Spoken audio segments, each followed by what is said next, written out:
The Zone is the home of boxing, with over 150 live fights a year. It's over! There's no way back from this, surely!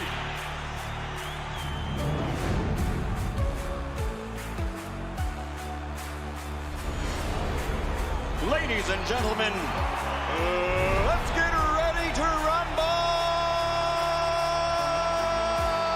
How do you like it? How do you like it?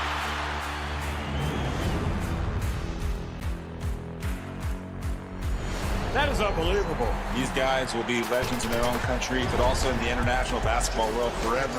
That is what sport means. That is what the EuroLeague trophy means.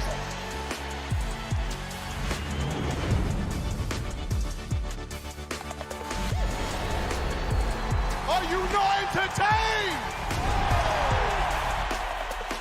I'm not supposed to be cheering, but this is X Series. I can do whatever I want.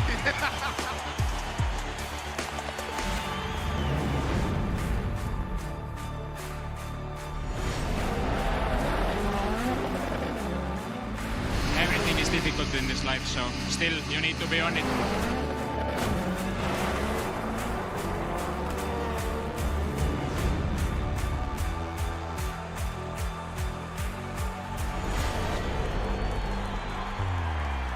It all comes down to tonight. Don't miss the biggest night in MMA. PFL is more than a fight.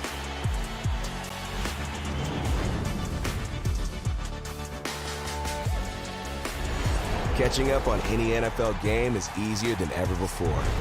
Looking to the end zone for the win! Oh my gosh, one of the great games you'll ever see.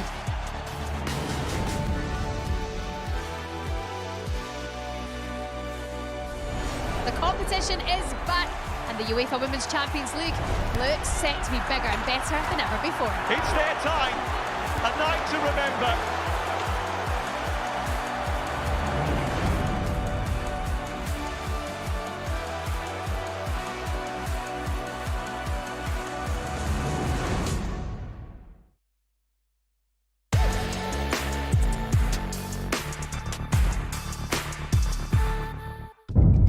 The following program is recommended for those 16 and over, as it contains sporting violence, possible bad language, and flashing imagery.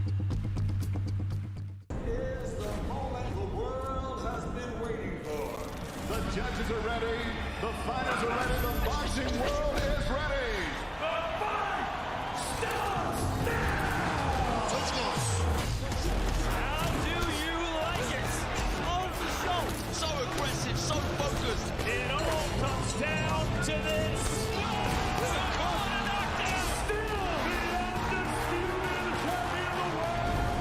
Media workout live on DAZN. People, it is day 2 of the Esports World Cup fight week, and you know what that means. Day 2 is the media public workout, where we get a little tease of what we can expect on Saturday night. Remember, that Saturday night main event, Moses Itauma takes on Dillian Whyte, the body snatcher. The future of the heavyweight division rolls on undefeated. I'm called the brightest prospect, or whatever I'm called. It is just noise. It's Moses Itauma's time. It's just step by step, fight by fight. Moses Itauma makes it look so easy. If you're gonna ask me like what's my plan in this division, is to knock Dillian Whyte out, I guess. Going in with somebody like Dillian, who's got a wealth of experience and at the top level and so forth, would be a really big test for him.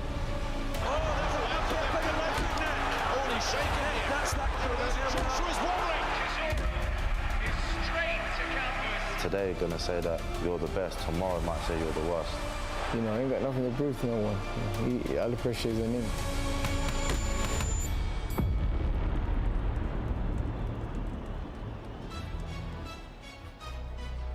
Here we go again, the bright lights of Riyadh, Saudi Arabia. It is day 2 of the Esports World Cup fight week. Day 2, as you guys know, is the media workout. It's a place, Riyadh, Saudi Arabia. We've had some upsets. We've seen some superstars at Made. Will we have one on Saturday? Before that, the fighters will make their way into that ring there to give us a little glimpse of what we can expect come Saturday night. I've got a couple of superstars in the studio with me as well. 2 former world champions, Barry Jones and Darren Barker. Barry, I'll start with you. Dillian Whyte looks good physically, and I guess we'll see it today, right? If he takes his top off, he's looking really good. He is, yeah, and he's walking around with a man with plenty of problems and issues with different people, me included, and you as well, let's not forget that. I don't think that's a bad thing. I think he needs that bit of everyone's against me feeling on him, and he looks in great shape. I'm not sure if losing all that weight's a good thing or a bad thing. I think at his age, maybe he needs to be a little bit more mobile. Certainly against Itauma, he's going to need that. It's all with what he's got left. If he's got 80% of what he had at his peak, then he's a problem for Itauma, because Itauma hasn't boxed nowhere near that level yet. Dempsey McKean, of course, was a good test, but an inexperienced guy who was a big lump and ambitious. But in Dillian Whyte, he's got a guy who knows how to handle not just a fight scenario, the whole fight week, big fight occasion, the spotlight.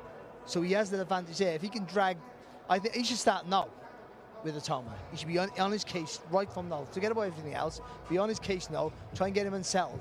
I think that's a hard ask, but that helps come fight night. If there's any doubts for Itauma, he'd be sowing the seed. Very quickly, on that Dillian Whyte weight transformation, I guess one thing that does tell us is how serious he's taken this. It's not an Ebenezer Tete fight, it's not a Christian Hamer, it's not anyone before that, Jermaine Franklin. His physical appearance at least tells us he's locked himself away in camp and he's got into the best nick he possibly can get into. And that's pride, Ade. You know, he doesn't want to lose to this man. He wants to still fulfill his dreams, and it shows the ambition that he's got. He's a very good fighter, and this is perhaps the test, the opponent he needs to get the best out of him. But he's in there with a man that not only physically, technically, tactically is on point. What we heard yesterday was so impressive. You know, a man that is diligent in his preparation. The man leaves no stone unturned. He's a sponge, soaking it all up. And as Barry said, it could be game over for everyone else because he's ticking all the boxes. You know, he's a very, very good fighter. I look forward to, if we have Ben Davison up here later, just asking the question, what makes you, from what you've seen in the gym, believe that Moses Itauma, if it does get tough in there, which it possibly could in those later rounds, what have you seen from Moses that makes you believe he can pass that test? There's so many questions here. It really is a crossroad fight, but it's a fantastic fight. Yeah, it's a fight that's sort of built up since it was announced. I think everyone was kind of like that with it. All of a sudden, everyone was like, okay, we need to see this one. Co-main event, Nick Ball versus Sam Goodman. Nick Ball on a tear at the moment. He enjoys it here as well, right? He won his world title here against a great Raymond Ford, who's coincidentally on this card as well. He had that draw against Ray Vargas. He is one of the best featherweights on planet Earth. That's fact now. Yeah, even it's a great division, by the way. There's some really good fights for him to be made, but he's been fantastic. He really has. I mean, he's got more skill than what people give him credit for. Of course, the strength, the weight of the shot, the relentless pressure, the work rate is all things that you see. But how he closes that distance from A to B so quickly for a short fella is amazing. And also, like I always talk about it, that semicircle around your body, he dominates that space with great footwork, which means he can throw, and when you look to throw back, he's this side or that side of you. And he does it, and he stays nice and low, so he's hard to hit clean. He's a real problem. Yeah, look, I mentioned this as it's ESPORTS World Cup. Do you ever remember the game James Bond, GoldenEye? The film, yes, the game, no. The game? No. Right, well, Oddjob was one of the characters. Okay. And he was very small, obviously, Oddjob. Okay, And he was very, very hard. He was very small. Very hard to shoot. And what he does is, the comparison there, Nick Ball, he uses his height disadvantage, as you like, as an advantage. I'm going to tell him you're doing that. yeah. How low? He's not 3 foot, Darren. I mean, he's 5'2". Sorry, Nick. Good luck. Sorry. But he uses it as a very good advantage. He's very tough, very busy, but he's hard to now clean. And he's in a good division. There's some big fights out there. You know, if he wants to move up, move down. But yeah, great fighter. Let's have a look at the featherweight rankings. Obviously, Nick Ball sort of climbing that title, but when you look at that chart there, Sam Goodman number 5. I mean, his last fight was barely a featherweight fight because he came in just between the 2 weight classes. That's quite lofty. These are the WBA rankings for this title, but there's an understanding there that, listen, you're not a featherweight, you're a super bantamweight. You're the mandatory challenger, I think he was, for that title. So, I mean, you fight one fight at featherweight, will put you in a decent rank. That's all that is there. That's to make the fight legit. But he's a good fighter. I mean, he's a very good fighter. A lot of the things he does well, Darren, could cause, I think, Nick Ball problems. Yeah, fundamentals. He works off of those really, really well. He's got a fantastic base. Can go forward, can go back. He's got a fire in his eyes. Nice jab. He's got quick hands. So he has everything required to climb up those rankings. And I'll tell you what, to cause Nick Ball lots of problems. Yeah, I think you said it yesterday. All the B-sides in here, you can make an argument for the B-side beating the A-side. That's how competitive this fight card is. Let's show you that fight card as well. Remember, Nick Ball is co-main event against Sam Goodman, who kicked things off in the super featherweight division. Muhammad Alakil, newly trained now by Abel Sanchez, takes on Human Santosh Singh. Raymond Ford, who had that great fight against Nick Bull, now a super featherweight, takes on Abraham Nova. Philip Hrgovic versus David Adeleye. What a fight that is, by the way, so intriguing. Hayato Tsutsumi against Kez Ashfaq. Hayato Tsutsumi unbeaten on a tear, as is Nick Bull, who a lot of people think is running towards that Inoue fight. Has to look good and get past the unbeaten Sam Goodman. And this main event is so intriguing. Old Lion versus Young Lion. I know didn't like me calling him an old lion, but he takes on Moses Itauma. Main event winner likely to get a world title shot. That's how big that fight is. It isn't just this on August 16th. We've got so much boxing coming your way on DAZN in the coming weeks and months. Hey, listen up. Let's have it. We know you've always got your eye on the prize, the championship belt. And why wouldn't you? You're a finely tuned, well-oiled boxing watching machine, capable of consuming over 185 fights on DAZN every year. We've gone big, we've gone global. Churning through combinations, comebacks, and non-stop knockouts. With big fights every week, you're the best in the world. So go on, get that belt, champ. DAZN, undisputed. Undisputed indeed. So many good fights coming up. MVP got a couple of big shows. Jan-Paul Rivera takes on Daniel Bailey. That's coming up Friday, August 22nd. Saturday, August 23rd. Great fight. Jack Rafferty versus His Excellency's favorite fighter, Mark Chamberlain, is still trying to rebuild after that defeat to Josh Panley. And then we go back to America, another MVP show. Yankiel Rivera takes on Angeline Cordova, August 23rd. So loads of boxing. Make sure you check out the schedule for loads more boxing coming your way as well. All right, it's time to get the show on the road. Thomas Tribert is in the ring. Take it away, sir. Ladies and gentlemen, welcome to the media workouts for Esports World Cup Fight Week as we get ready for World Championship Boxing this Saturday, August 16th from the A&B Arena in Riyadh, Kingdom of Saudi Arabia. We would first like to thank the Kingdom of Saudi Arabia and the custodian of the two holy mosques, King Salman bin Abdulaziz Al Saud, His Royal Highness the Crown Prince Mohammed bin Salman, and His Excellency Chairman of the General Entertainment Authority GIA and Chairman of the Saudi Boxing Federation Turki Al-Sheikh. This great event is being brought to you by Esports World Cup and the General Entertainment Authority GIA, with Frank Warren for Queensberry, Eddie Hearn for Matchroom Boxing, Spencer Brown for Gold Star Promotions, The Ring Magazine, and Sella, along with their great sponsors, STC, Kadia, SNB, Arena Fitness Innovation, and the Mike Tyson Boxing Club. A big thanks to those great sponsors.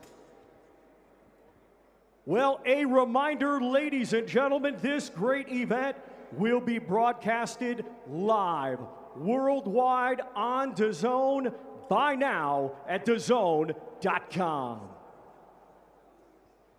Let's now get the media workout started. Our first two fighters competing Saturday in a scheduled 6-round lightweight contest. We will first welcome, coming to us from Manipur, India. He brings a record of 3 wins, 6 defeats, with 1 win by way of knockout. Ladies and gentlemen, here is Yumnam Santosh Singh.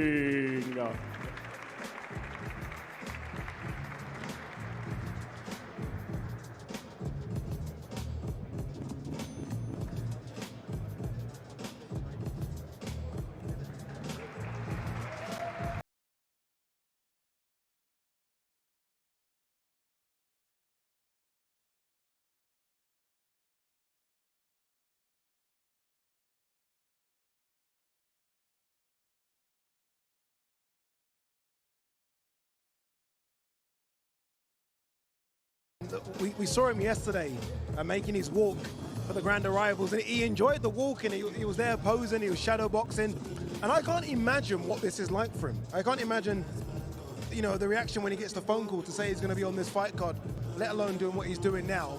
And he's going to soak it all up, isn't he? Absolutely.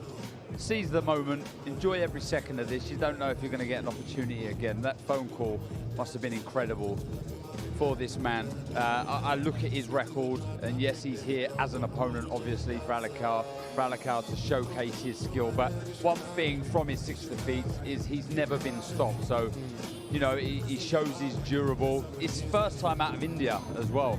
So, you know, what a great experience for him to be on this card. But he's got a lot to do. Yeah. He's got a lot to do on Saturday night. But he'll be prideful, as you say. He'll be prideful. He's not going to stop. Yeah. And we say this in every fight week when you get a journeyman like this on early in the undercard. Will they just fancy it for the first time? Because it's a massive occasion. I've got a couple of those wrong. Joshua Ocampo was you. Yeah. He tricked me, he did. But will they just fancy, because it's a massive occasion, but will they just fancy, no, let me just go and prove what I can do? Because a lot of journeymen can't fight. The reason they become journeymen is to earn money. They can't sell tickets, or their style's not good to watch, not fan friendly. So they earn money on the road. And they fight every week and they earn good money, some of them.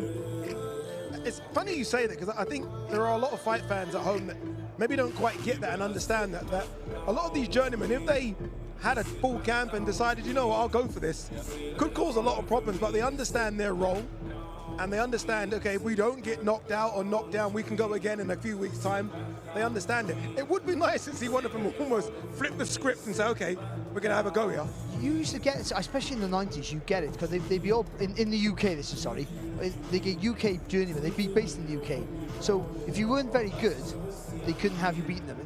After a couple of rounds, they felt you were good, they go, okay, I'll tuck up and I'll accept it. If they didn't think you were very good, they would give it to you. And certainly, even if the last round or two, they would try and win those last couple of rounds, just to show you how tough it was. So you learned so much from them. And that's what they're there for. They're there for it's a learning, it's a trade learning fight for Alakil, because this is such a hard, intense sport.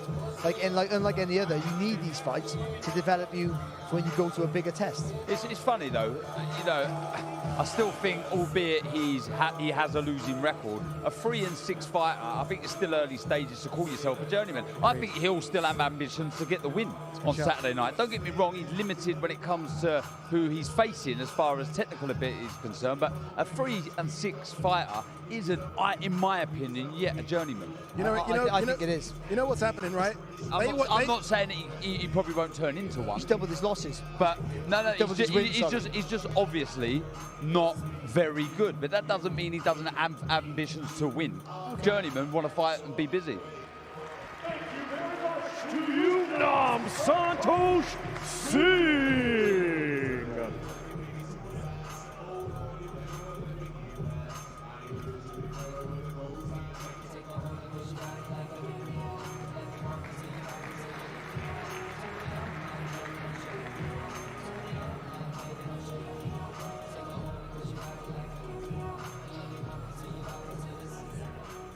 And now let's welcome, from right here, Riyadh, Kingdom of Saudi Arabia. He is undefeated with 4 victories. Let's welcome mighty Mohammed Alakil.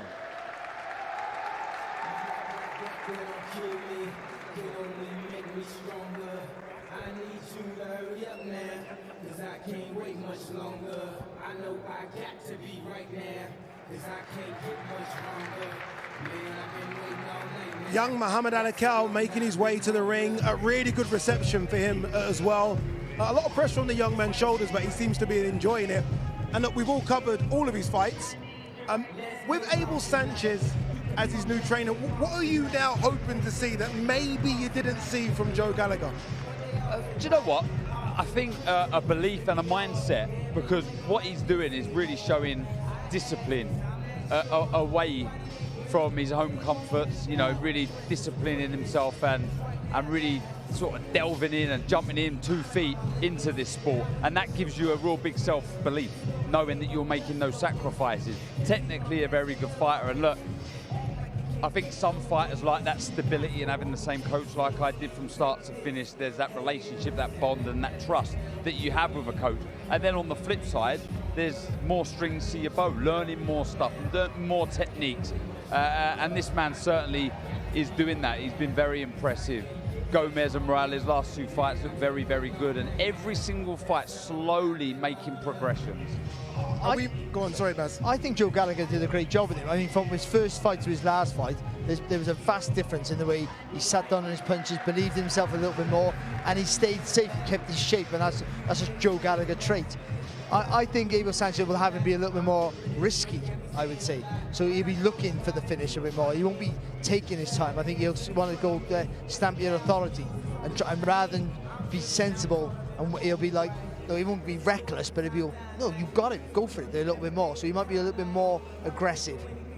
Yeah, maybe that's the one thing that was missing, right? That punch power, maybe to sit on his shots. And some fighters don't have the punch power, but I guess you look at Abel Sanchez fighters over the years, and they like to hurt you, don't they? I think, yeah, like Barry said, I think we might see him being a bit more offensive and really planting his feet, and that comes with experience. We know that, Barry. As time goes on, you start sort of slowing down your footwork ever so. Well, you never actually. You was like Tasmanian Devil. Yeah. But it's important to understand what you're doing and why you're doing it. That's all. Whichever voice is in the corner, and because he's young and he's early in his career, the change won't be massive dramatic. He's not doing 10-rounders in title fights, and he hasn't got a massive bond because he's relatively a new professional. So the change will be massive for him. He does fight on the Canelo Crawford undercard. He fights on that, and that's the first time fighting outside of Saudi Arabia as well. So I wonder what that experience is going to be like for him. Yeah, it'll be just being on. I know we all know this. Being on as a young pro, being on massive bills, it gives you a little feel of what it's like to be a big fighter, a big name fighter. Very much so it'll be great for his development. Muhammad Alakil.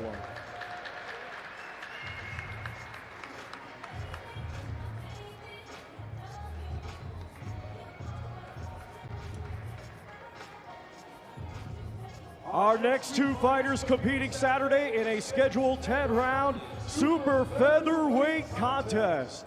We will first welcome, born in Carolina, Puerto Rico, and now fighting out of Albany, New York, USA. He has a professional record consisting of 24 wins, 3 defeats, 1 draw, 17 of his 24 wins coming by way of knockout. Ladies and gentlemen, here is the former world title challenger, Abraham Supernova.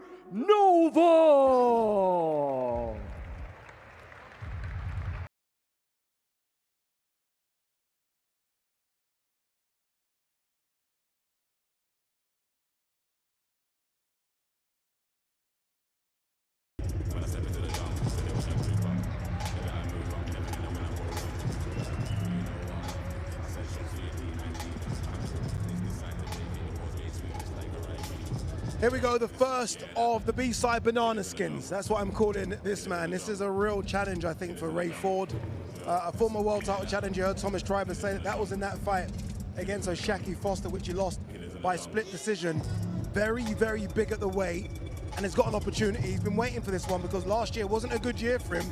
All of a sudden, 25 could be a fantastic year for him.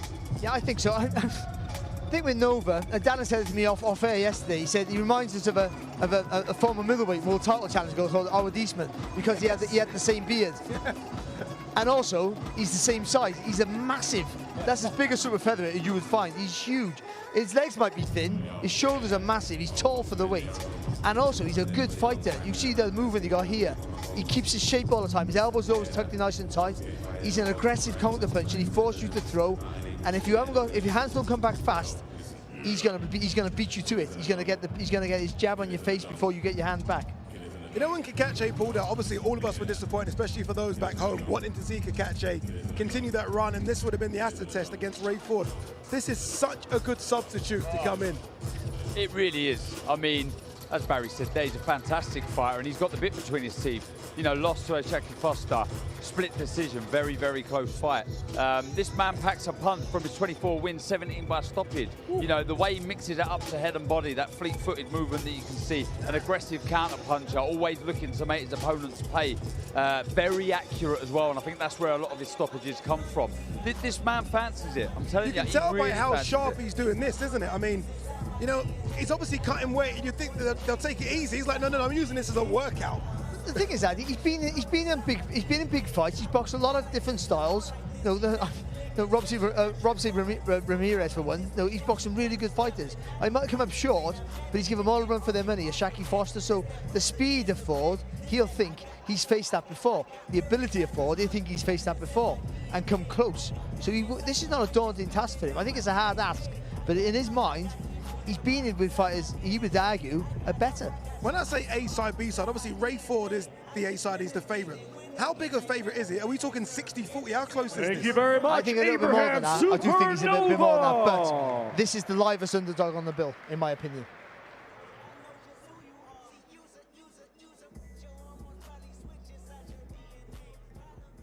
And now let's welcome to the ring, coming to us from Camden, New Jersey, USA. He brings a professional record consisting of 17 wins, just 1 defeat, 1 draw, 8 of his 17 wins coming by way of knockout, ranked number 9 by Ring Magazine. He is the former WBA Featherweight Champion of the World, Raymond Savage Ford.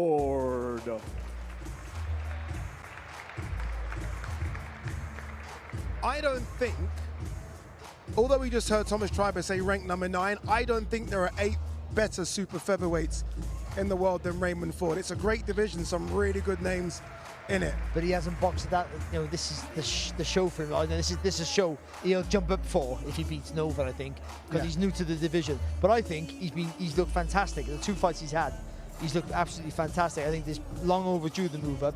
He looks stronger. He's more aggressive. I mean, he's always tried to be too aggressive, I thought. But now it looks like it suits him, doesn't it, Darren? Yeah, and look, I think that's why we enjoy it. When we see his name on the card, you know you're going to see excitement because he probably does more than he should at times. But we, as fans, really enjoy it. But, you know, 2 shutout wins in his last 2. He's feeling strong, he's confident, and I think he feels he's got something to prove to himself. And a very, very good fighter. There's some big, big fights out there for him as well. Yeah, the big one is obviously Ashfaq Foster, who was supposed to fight Stephen Fulton on that Javante Davis, Lamont Roach 2 card, and he's desperate to get in the mix with those 2 guys very quick. I knew he would be out of the ring as quickly as humanly possible. He wasn't happy yesterday, that's for sure, was he? I would say one thing though, the hand speed won't bother Nova. I think the feet of Ford is the key for him, in and out with the feet, throwing punches, jumping back out of distance, and then straight back in again. I think that's going to be the difference here. Thank you very much to the former world champion, Raymond Savage Ford.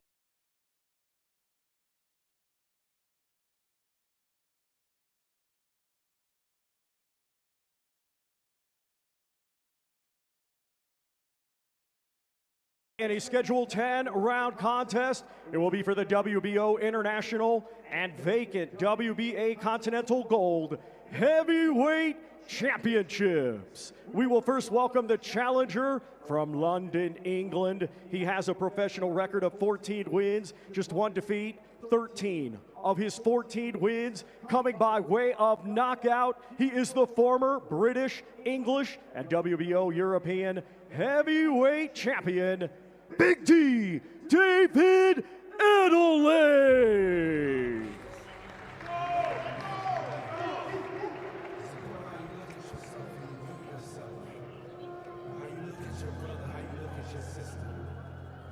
I see David Adeleye making this walk, and the phrase that comes to mind for me is opportunity knocks. Yeah.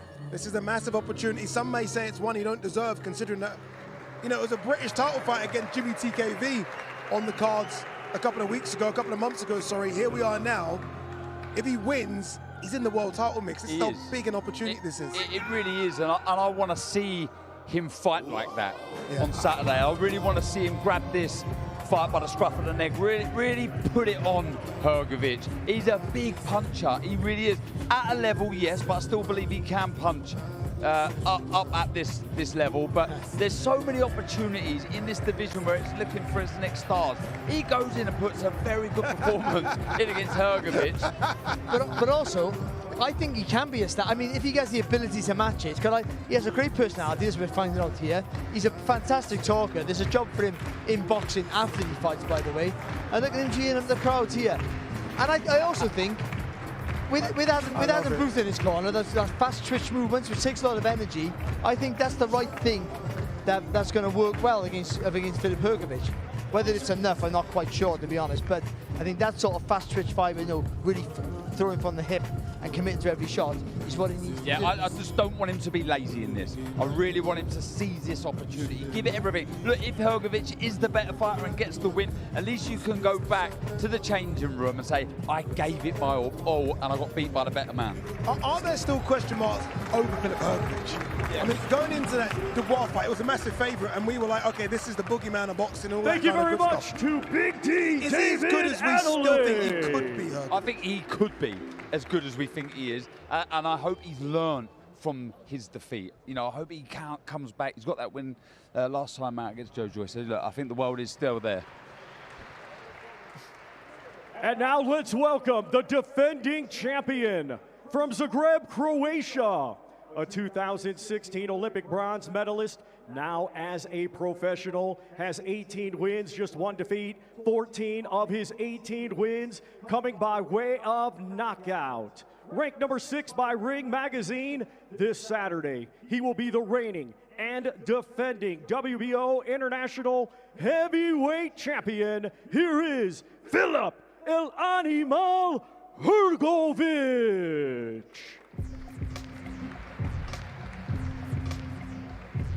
El Animal Filip Hrgovic making his way to the ring, 33 now. And I remember him as a young man when he was brought in by David Haye to get ready for that fight against Tyson Fury that never happened. And everyone was like, okay, who is this machine that's going toe-to-toe with Wilder? And they're kicking the you-know-what out of each other. And I still feel like the best is yet to come, but at 33, time is running out. Time is running out, that's true, you're right there, it's a valid point. But he's the sort of guy who's been told he's brilliant from day dot. And his potential to be very, very good. He just believed it and thought, I don't have to train.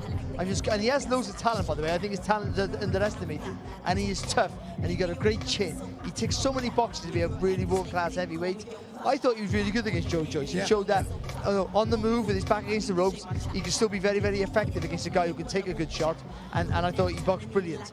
I mean, he's a good fighter. I don't think he was bad against Dubois either, to be fair. Dubois was just insanely tough that night. So there's a lot of, and also the cuts, not forget about the cut, the damage that stopped the fight. But he has to be fit and he has to be active, and if he can't get it right, and he's a massive favourite, and he's stepping down a level to what he's used to boxing, I would say, and Adeleye stepping up. If he can't get the win on Saturday, then I think his aspirations of fighting for a world title are taken not over, but it's a massive dent. Yeah, I agree. Look, he didn't have a full camp last time either, you know, against Joyce, and he showed heart, he showed courage, he dug deep and got the win. He's what was that, a 10 or 12 rounder? 10 was it? Okay. And look, he passed the test. He got the job done. There's still a future for this man, but he's got to win, and I feel he's got to look good in doing so. But Darren, I wonder whether having a short camp made him train harder with the panic or not having enough time. I know when you got a big camp, you sort of leave it all too late sometimes, maybe. I mean, he just needs to be mentally switched on all the time. All right, let's hear from Hrgovic's trainer, Abel Sanchez, and the aforementioned Filip Hrgovic as well. They're in the ring with Dev Sani. Okay, Filip El Animal Hrgovic. We know last time we saw you against Joe Joyce, you didn't have a big, long camp, but you still did very well. You won that fight. This time, big, long camp. How are you feeling? Yeah, I feel much better. I did better camp that last time. So I feel better, I feel more confident, and yeah, can't wait for Saturday. Let me bring you in, Abel Sanchez. You've had a full camp with Filip Hrgovic. What kind of El Animal are we going to see on Saturday? Definitely a lot better than we did the last time. We got the win, but we didn't look as sharp as we should have. He had a full camp. We had 8 weeks in Big Bear, so we're really looking forward to Saturday night and showcasing us. What kind of challenge is David Adeleye? Look, every fight is challenge, every fight is risk, every fight is most important fight in the life, and I did great preparation. I did everything what I do normally, and yeah, hopefully with God's help, I win on Saturday and continue to becoming a world champion. He said that he believes he has the power to knock out a horse, let alone Filip Hrgovic. What do you say to that? I'm more strong than horse. Abel, just while I've got you, a quick word on Muhammad Alakil, your new charge. He looks like a great talent. How are you getting on with him? Extremely well. I came to camp, and lucky we have a good leader in camp with Philip. A lot of the kids followed his lead. He trained very hard. The discipline is above and beyond anything I expected, really. His dedication to doing what we have to do is number one. So I look forward to a great career from him. That's great to hear. Philip, final one for you. Are you ready to get down to business? We had a million nights just like this, so let's get down to business. Thank you very much. Best of luck.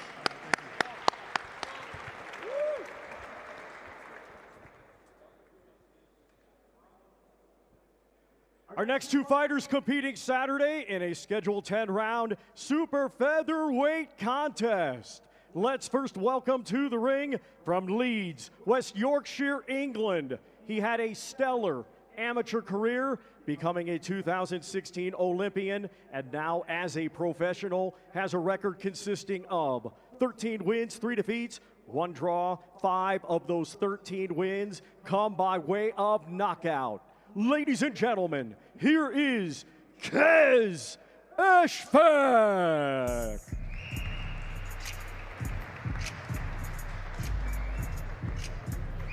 Kez Ashfaq gloved up as well. We might get to see some pad work for the first time this evening. We've seen some big upsets since Riyadh season started in October 2023. Fury and Gardner, and it kicked off with the biggest of upsets. This would be a big one though, because everyone is very high on Tsutsumi, and Kez, let's be honest, he struggled a lot in the last 2 or 3 years. But the thing, Kez is a really good boxer, actually a lovely boxer to watch, and he's not afraid to have a fight either. The problem is he just doesn't have the strength, and I'm the perfect one to talk about that. But I mean, and the power to keep him away, and that's a problem. So when you don't have those things, you need to be really busy and you need to have a good chin. And there's the question. I'm not sure about how good his chin is, and you can't. That's no one's fault. You've got it or you haven't. A good chin.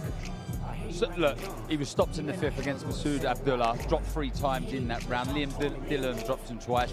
Dillon, a very aggressive fighter, but not the biggest puncher, and he's dropped twice in that contest. Don't get me wrong, he showed a lot of heart, though, and a lot of courage. It was a brilliant fight. It was a war. But when he lost, it was a close fight. I really believe against Tsutsumi here, he's really got to stick to what made him successful as an amateur. Don't get greedy. Sharp jab, in and out with your feet. Do you know what? I think that's right. Sometimes everyone wants to. Everyone's saying you've got to sit down on your punches, and I do understand that, but not always. I never. I mean, if it's a hard, every fight's a hard fight. I understand that. But if you haven't got the certain thing, I mean, it works. You've got to work for him, and if he sits down with his punches against Tsutsumi, he's going to be in trouble. Who's the better boxer of the two? It's difficult. Okay. It's because the better boxer knows the guy who's more. He's the more classically better boxer because he moves and punches really well. But boxing, the punches are correct. But I don't know if he's the better boxer overall. He's up against a guy here who will suffocate your space, turn every punch over hard, and the pressure's immense. I think his chin. I think he tires very quickly. And when you're tired, you're more vulnerable.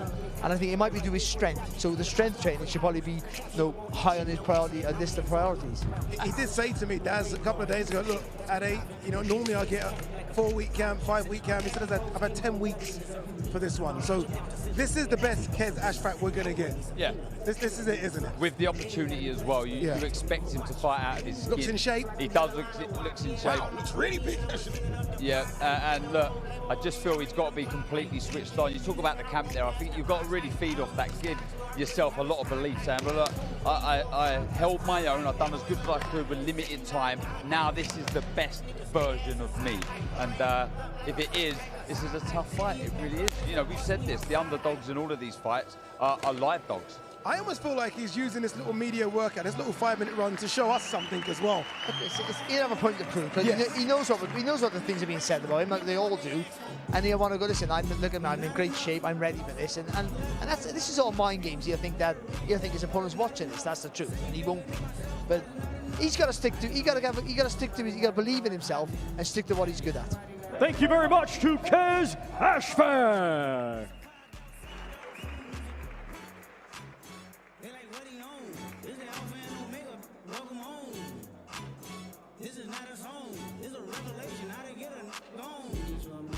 And now let's welcome, coming to us from Tokyo, Japan, a stellar amateur becoming a youth world champion, and now as a proud Ring Magazine ambassador, he is undefeated as a professional with 7 wins. 4 of those 7 wins coming by way of knockout. Let's welcome Hayato Tsutsumi.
Ladies and gentlemen, our co-main event this Saturday, it is scheduled for 12 rounds, and it'll be for the WBA Featherweight Championship of the World.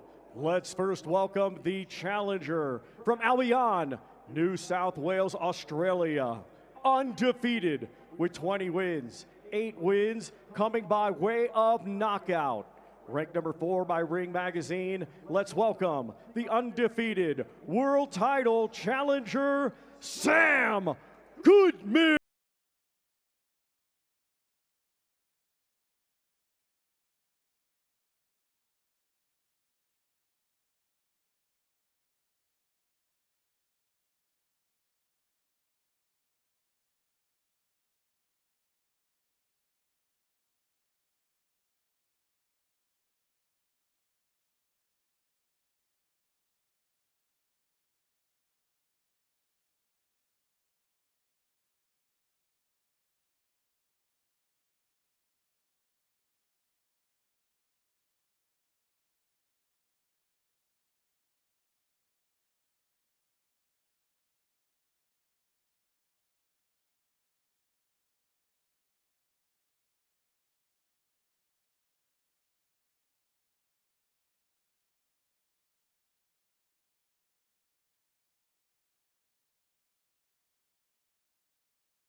Defending world champion from Liverpool, England, undefeated with 22 wins, 1 draw, 13 wins, coming by way of knockout. Ranked number 3 by Ring Magazine, and in his 3rd world title defense, let's welcome the undefeated, relentless, reigning and defending WBA Featherweight Champion of the World, Nick the Wrecking Bull!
our highly anticipated main event this Saturday will be experience versus youth. 10 rounds scheduled for the WBO Intercontinental, WBA International, and Vacant Commonwealth Heavyweight Championships. Let's first welcome the challenger. From Brixton, London, England, and proudly representing his heritage of Jamaica, he has a professional record of 31 wins, 3 defeats, 21 wins, coming by way of knockout. Let's welcome one of the most prominent and charismatic heavyweights of the past decade and a former WBC interim world champion, Dillian, the Body Snatcher Whyte. Here he comes, Dillian Whyte, the Body Snatcher, a man that this week has been a bit upset with a few things that media members have said, but I think that's added to his motivation here to put on a really good performance. He looks in fantastic shape, and Ben Davison's in the studio with us, trainer of Moses Itauma. And Ben, what Dillian Whyte do you prepare for then? Do you go back and look at 2018 Dillian Whyte? Do you look at Ebenezer Tete? Is it a catalogue of everything? Too late now if we banked on him turning up that shape. You know, we'd be foolish to be taking the fight based off his last performance and him coming in the same shape. It was never going to happen. As he said, he's had lots of things going on, lots of inactivity, but he's clearly got himself in shape. And I've said this time and time again, Moses Itauma is not the type of fighter where we have to bank on people catching people at the right time. He's good enough to mix with any of them at any point. And we're prepared for Dillian to turn up the best Dillian possible. And like I say, if we hadn't have done so, it's too late now. And Ben, if it is the best Dillian Whyte that turns up, what problems does he bring on Saturday night? You know, the same situations, all the same things that we've been talking about. This is experience, he's a big, strong guy, plenty of heart, can punch. He brings all of those things to the table, and that doesn't change no matter what condition he turns up in. Like I say, you know, people keep talking about if it goes into a dogfight. I've seen Moses. The young lad can fight up close as well, and you've got to have that in the locker. If you're going to mix at this level, you've got to have that in the locker, and he's got that in the locker. So if the fight goes that way, I wouldn't be shocked for it to still go as we expect. What's it like training? He's obviously a precocious talent. What's it like training him and to hold back the leash? Because you have to. I mean, this is like a step up for him, but I mean, do you feel you just let it go, or are you being more sensible approach? Because you don't want to ruin him because there's a longevity there, isn't there? Yeah, I would just say there's nobody that I think, oh, I don't like, you know, he's not ready for him, but it's risk versus reward. Yeah. And, you know, that fight might be just as tough as that fight, but that fight's got more reward with it. So I think there's that to it. But, you know, one thing I do want to say about Moses as well, and I'm sure you guys have had this through your careers, where people say, oh, talent, talent, talent. But you're hard workers. It's a lot of hard work that gets there. And hard work is talent in himself. And he is one of the hardest workers that you'll come across. In the gym, outside the gym, studying the sport, making sure that he's remembering what he's learning session after session, and that's the real talent. Not much of a media workout from Dillian Whyte. He's greeting who he needs to greet ringside. He's taking selfies, but we didn't get to see much. Well, what do you do in this 5 minutes? Do you kind of just tell Moses just to kind of let loose a little bit, hit the pads, or is it just make it up as you go along? Yeah, I think he'll just do a little bit of shadow. You know, as you mentioned before about Dillian and the way he's behaved this week, I think there's an element of it where he's too long in the tooth now for the Dillian that you've seen before. He wasn't really like that with the Fury build-up either, if you remember. True. Very true. I think he's too long in the tooth. When you have seen him like that, there's been a bit of needle, you know, with the Chisoras and the AJs. You know, there's respect both ways, and it's business on Saturday. And it will be good business on Saturday as well. How is Moses? I spoke to him yesterday and I was like, this is all new for you, Moses. You've been the undercard guy. You turned up on a Friday to weigh in. You've got in the ring on a Saturday. The requirements for him now, he's doing every bit of media. He was on Sky Sports. We've grabbed him a few times. He's done all the social media channels as well. How's he handling all that? Yeah, I mean, I don't know what you guys think, but I was just having a conversation back there where he was chief support for one of the biggest cards of this generation, Usyk Fury. Yeah. That might have been just as much pressure as what he's seeing now. That was a huge card in his first real step up. So, do you know when you say someone's a natural fighter, it's water off a duck's back to him. And I thought that when he was chief support for that card, and I feel like that when I'm seeing it here this week as well. All right, let's bring out your charge. Let's go to Thomas Schreiber to bring in Moses Itauma. And now let's welcome one of boxing's rising stars, the defending champion, coming to us from Chatham, Kent, England, a stellar amateur, now undefeated as a professional, with 12 wins, 10 of his 12 wins coming by way of knockout. Ladies and gentlemen, here is the hard-hitting, reigning and defending WBO Intercontinental and WBA International Heavyweight Champion, Moses Itauma.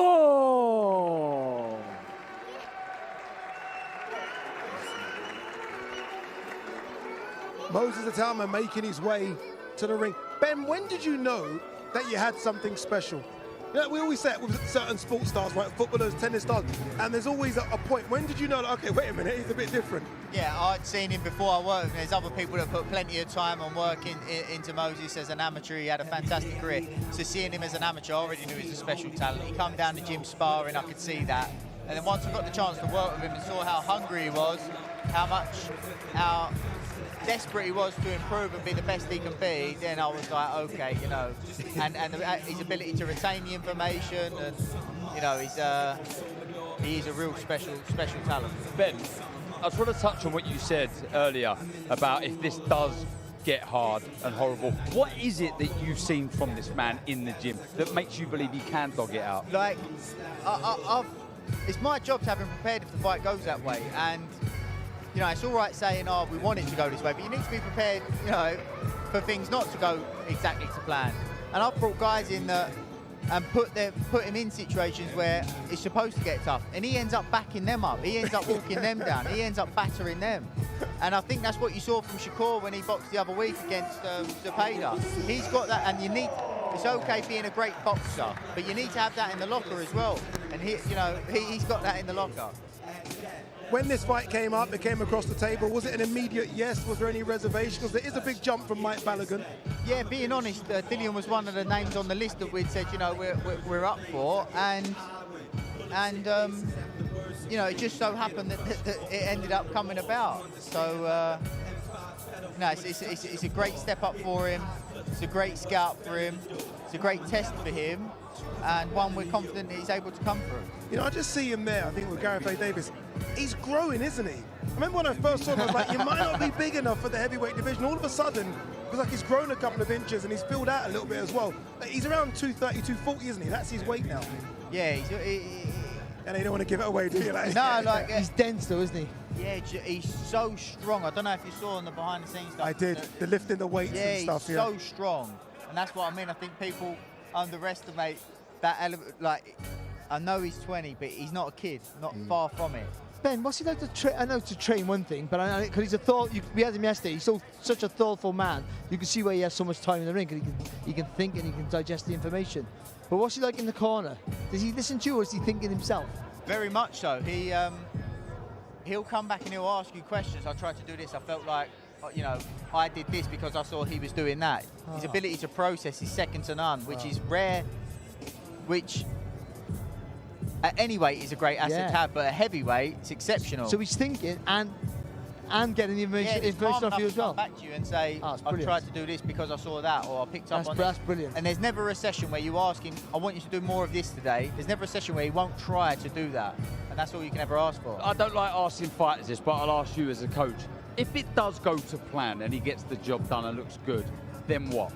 We're not looking at them. What, you know? How dare you ask that question, Darren? He's not a fighter. We don't ask those questions. We're solely focused on that. But what I have said already is there is not a fight where I would go, oh, I don't like that.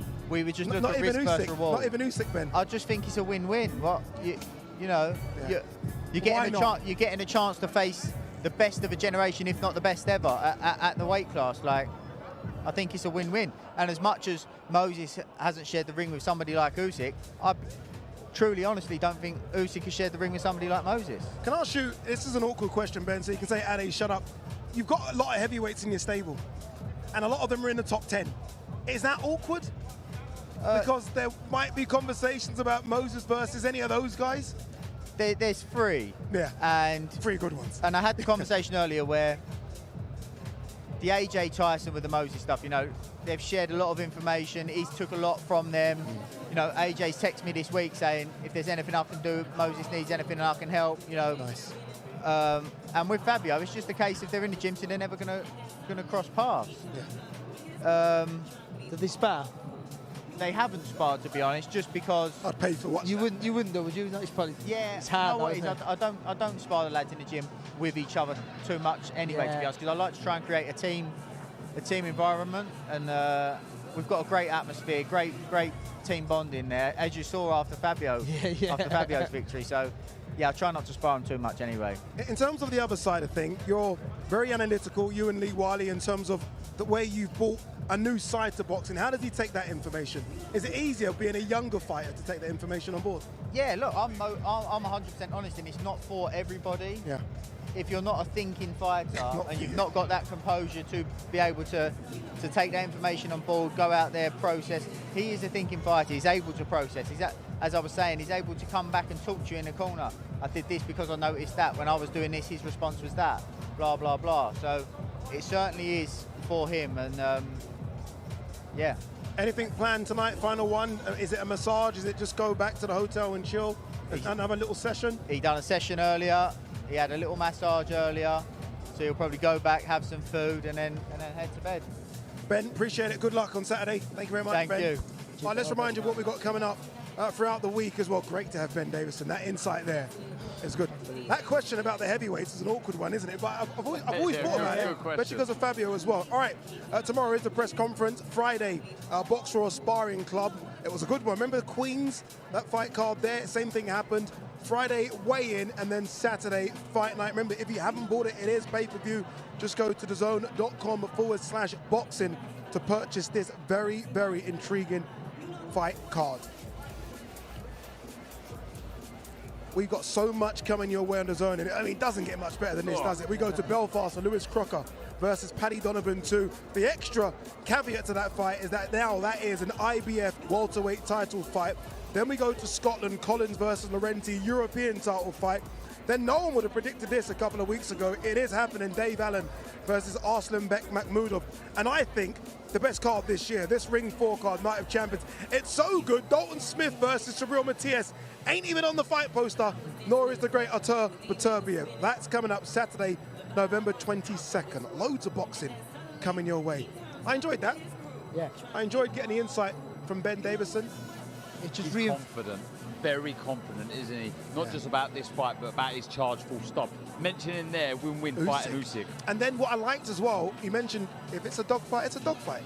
It just reinforces your opinion and your belief that he is the real deal, that he will go on to be potentially a great fighter. The fact that he processes his own information comes back with question. What fighters do, but you can see he's constantly thinking. And I mean, and with his work ethic as well. What I like as well is that Ben Davison's had the two, Usyk obviously, but Fury and AJ. So he's had two very elite, top-of-the-tree heavyweights. Yeah. So he knows what a top-of-the-tree heavyweight looks like because he's had a couple. And you can see the glint in his eye when he talks about Moses Itauma because he's almost got a charge there if it goes right for the next 10 years. Yeah, the attributes are there.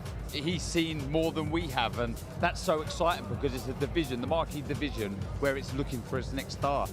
He could be the man. And I know there's missing pieces in jigsaw puzzles, and when you're a fighter and you find a trainer that perfectly fits you, that's the piece that sometimes makes the biggest difference, and they seem like they have that fit. Indeed. There you go. We are going to hear from all the fighters tomorrow because tomorrow is press conference day. Should be fun as well. I have a feeling that Derek Chisora is going to turn up and start trouble with Dillian Whyte. I have a feeling David Adeleye is going to start trouble with Hrgovic. The only way we can find out if that is true is by tuning in tomorrow for the press conference. We'll see you then.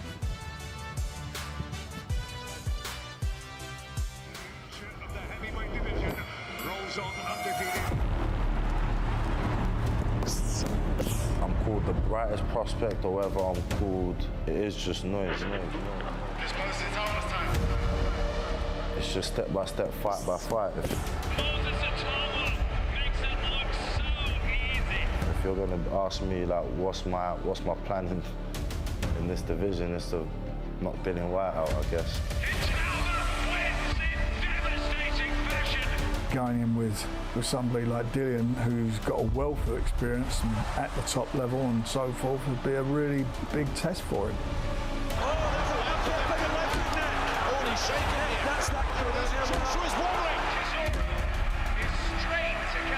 Today you're gonna say that you're the best, tomorrow might say you're the worst. You know, I ain't got nothing to prove to no one. All the pressure is on him.